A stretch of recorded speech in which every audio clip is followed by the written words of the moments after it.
Hi y'all, my name is Melody and thanks for stopping by. And today I'm going to discuss the book Deadly Waters by Hutchison. This book does carry a trigger warning to it because this book is in regard, subject matter is plot is based around violence against women. And there is some discussion of this within the book itself. I'm only going to do, sorry, excuse me, itchy nose. I'm only going to do a short synopsis on this book because I would rather that you read it yourself and prove your own thoughts in regards to it, because they ask a very difficult moral question in regards to it. Now, this book does have a 3.76 on Goodreads, and it was published in 2020. So the book itself starts with a murder, or is it murder? A drunk student, a university student, stops at a local rest stop where he goes to relieve himself over in the bushes while a woman waits. While he is there, he is grabbed by an alligator and killed. She leaves the scene and leaves his car there along with his keys while avoiding cameras.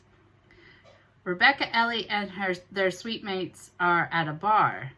Rebecca is a journalism student and is always sober after an incident in high school left her afraid of spiked drinks and her cousin in a wheelchair. Ellie is always angry, except she became angrier after her roommate was drugged and left for dead in front of a hospital and is now in a permanent coma. While they're at this bar, they receive alerts on their phone saying that there has been new gator attacks. Everyone assumes it's the drunk frat boys getting too close to the gators, but it turns out that the men that were killed were attacking female students for fun and points at their frat.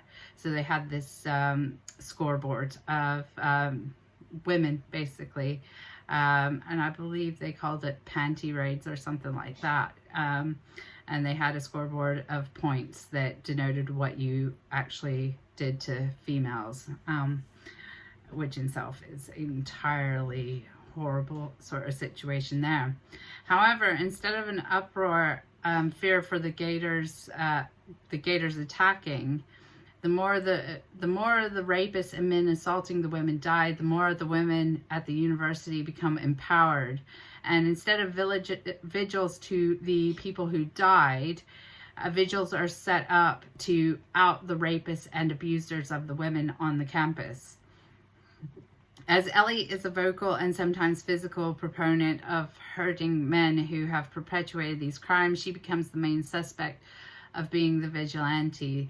Rebecca, on the other hand, is consumed with writing the stories of the women who were actually the victims. So her story is the story of the victims and not the actual men who perpetuated the abuse and violence towards women.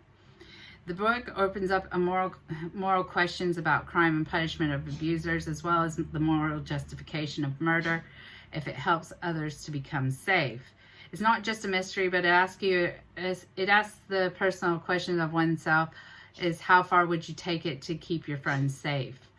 I felt like I knew who committed the crime, but then I didn't. However, there's breadcrumbs left throughout the book that help you solve it. So at one point you think, oh, this person's committed the crime. And then you go, oh, this person. Oh, wait, no, it's this person. And then you go back and forth. There's a lot more nuances than what I've gotten into there. I've only done a brief synopsis because of the type of the material that is in the books, and I don't want to go too further into the violence because this is not a true crime book, and I'm not going to go deep into the history of that. This book is definitely a thriller, and it is an adult novel, and it was quite good. I did give it a 3.5 on Goodreads because it kept me wanting to read more and more of it because I wanted to know about it. It was difficult reading at times because of the types of situations. So if you do have PTSD or things like that, please do take that account before you pick up this book. Now, the only question it asks of you, basically at the end, where you get to the end and you know what's happened and everything, do you actually side with the killer on the fact of bringing justice in this way to these attackers. Because a lot of it goes based on recent history that we have seen, and that attackers of women and men who commit violence toward women, you get off literally scot-free without getting any justice.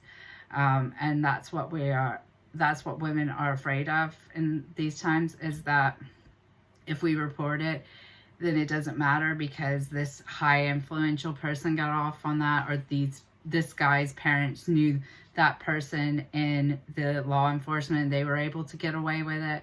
And it's that sort of thing that where your moral ambiguity comes out, and whether you think, well, they were going to get away with it, so now they're not going to get away with it. Is that actually right or justify it? It's a really difficult one to answer, and it's basically a personal question, and I'm not going to answer it myself here because I'll leave that to your imagination.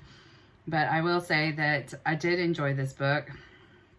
It did leave me thinking a lot, but there is a lot of violence and everything in that as well, and that's the one thing I'm going to warn you about if you do read this. Okay, so that's my book review, and that's a synopsis, and I hope you enjoy it. If you have any questions, comments, or suggestions, please do leave those at the bottom. If you like me and you like what I'm doing here, please do hit the subscribe button. If you want to share, that would be awesome. And if you want to give a thumbs up, that'd be great too.